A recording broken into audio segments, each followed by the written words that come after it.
Good afternoon, everybody. My name is Madison Carney, and today I will be talking about the theory of planned behavior developed by Isaac Eisen in 1985.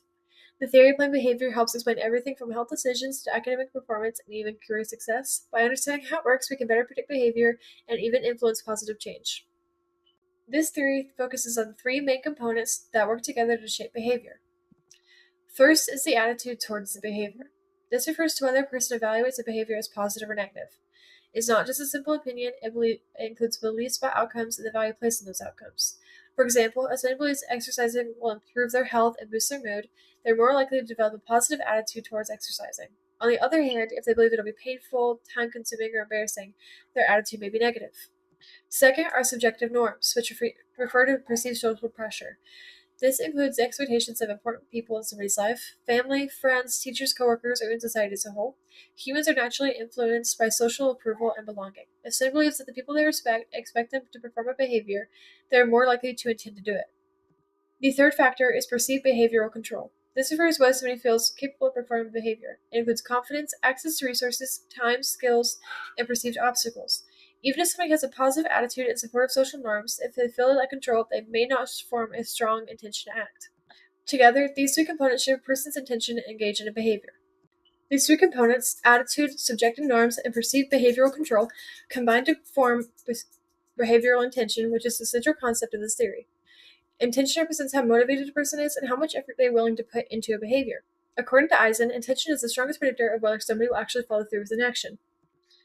Perceived behavioral control can also directly influence behavior. For example, if somebody truly has the skills and the necessary resources to act, they are more likely to succeed. But if unexpected issues arise, like illness, financial limitations, or lack of time, even strong intentions may not result in action. This explains why sometimes people genuinely plan to change but don't follow through. This theory recognizes that both psychological intention and practical ability matter. For a real-world example, imagine a student studying for an exam. Their attitude might be the belief that studying will improve their grade, increase their understanding, and reduce stress before the test. If they see studying as beneficial and worthwhile, their attitude will be positive. Their subjective norms may come from professors who emphasize the importance of preparation, parents who expect good academic performance, or friends who also are studying. If the student perceives that the people around them value academic success, they may feel motivated to meet those expectations. Their perceived behavioral control involves whether they believe they have enough time, access to notes, a quiet place to study, and confidence in their ability to understand the material. If they feel prepared and capable, their intention to study becomes stronger. When all three components are positive, the student is much more likely to actually sit down and study. But even if one component is weak, for example, if they feel overwhelmed and unprepared, their likelihood of following through decreases.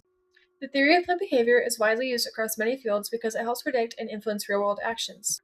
In health psychology, it is used to understand behaviors like exercising, quitting smoking, eating healthy, or getting vaccinated. Health campaigns often try to improve attitudes by providing education, shift subjective norms of providing community support, and increase perceived control by giving people tools and resources. In environmental psychology, the theory predicts behaviors such as recycling, conserving energy, or reducing plastic use. For example, if someone believes recycling is important, sees others doing it, and has easy access to recycling bins, they are more likely to participate. Marketers also use this theory to understand consumer decision making. Companies try to shape positive attitude towards products, create social trends, and make purchasing easy and accessible. In academic settings, it helps explain behaviors like attending class, completing assignments, and participating in extracurricular activities. Because of its structured framework, researchers frequently use it to design interventions that encourage positive behavior change. One major strength of the theory of planned behavior is that it provides a clear and structured model for predicting behavior. It breaks complex human decisions into measurable components, which makes it useful in research and practical settings. It has also been supported by many different studies across different cultures and behaviors, showing that intention is often a strong predictor of action. However, the theory does have limitations. It assumes that behavior is primarily rational and planned, but not all behavior is deliberate. Habits, impulses, and emotions can strongly influence actions. For example, somebody might intend to eat healthy but impulsively choose fast food due to convenience and stress.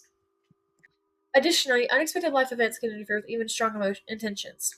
So while the theory is powerful, it does not account for every possible factor influencing human behavior.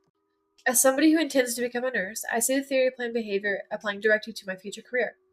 Nurses do not just treat illnesses, they also influence patient behavior such as taking medications correctly, following discharge instructions, exercising, or managing chronic conditions.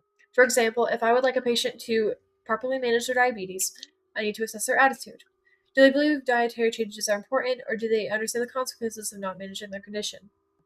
Next, I must consider subjective norms. Does their family encourage healthy habits? Is their community supportive of lifestyle changes? Cultural beliefs and family expectations can strongly affect health decisions. Finally, I need to evaluate their perceived behavioral control. Do they feel capable of managing their condition, or do they have access to healthy food, transportation to appointments, or financial resources for the medication? If a patient feels powerless, education alone might not be enough.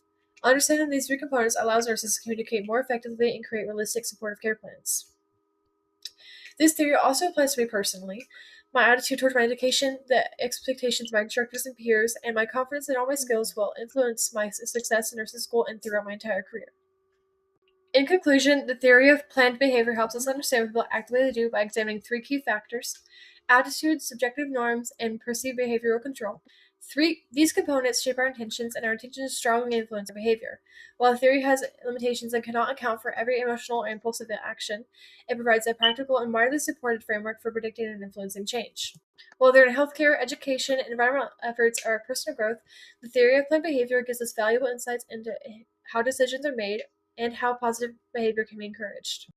To make this presentation, I used these citations, starting off with Dr. Chris Drew with a PhD in education and the founder of Helpful Professor, stated on the website on June 2nd, 2022, that the theory of planned behavior explains how attitudes, norms, and control shape behaviors.